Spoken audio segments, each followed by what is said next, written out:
Here at the English Institute of Sport, we have team sports, we have individual athletes, and we use the Hamstring Solo regularly to assess hamstring function. So Hamstring Solo allows me to evaluate training, particularly training within a block, so assessing the athlete at the start of the block of training, what their eccentric hamstring strength might be like, and then I can monitor that throughout that block.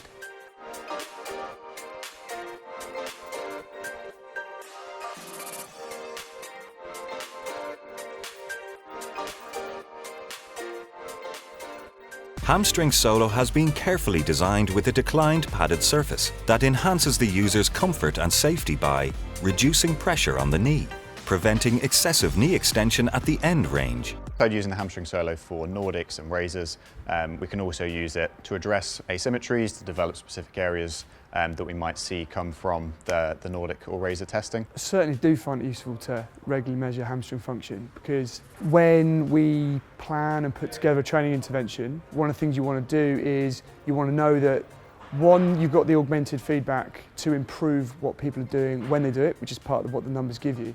But also, if you use training as testing, you also get a really good idea of how players are progressing whilst they're also making the physical gains based on your programme. Another functionality of the Hamstring Solo is to look at athletes' asymmetries under fatigue. So, for example, if an athlete is returning from a hamstring injury, you may not see any asymmetries when they are fresh and they are ready to go.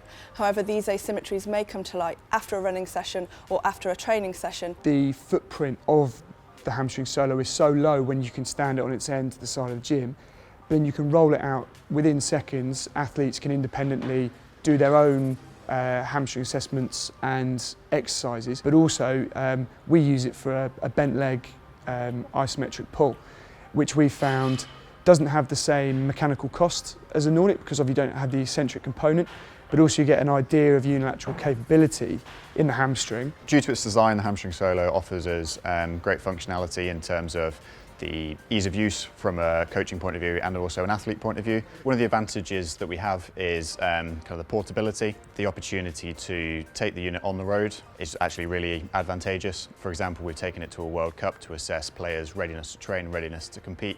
Having known baselines from before and having known kind of injury risk profiles, just being able to have a really quick and easy way to access that data and just record a really quick measure to have a bit of confidence. So one thing we did this summer was we took the Hamstring Solo to the World Cup and we used it to make regular assessments of athletes during competition.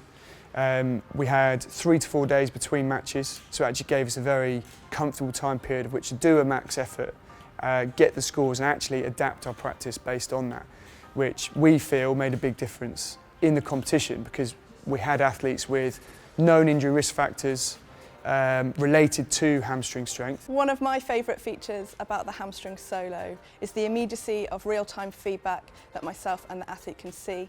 It's really easily presented and it's great that you can export and share with athletes and other sports science members of staff and the coaches straight after the session. So actually we can take people to levels that is over and above what they're capable for.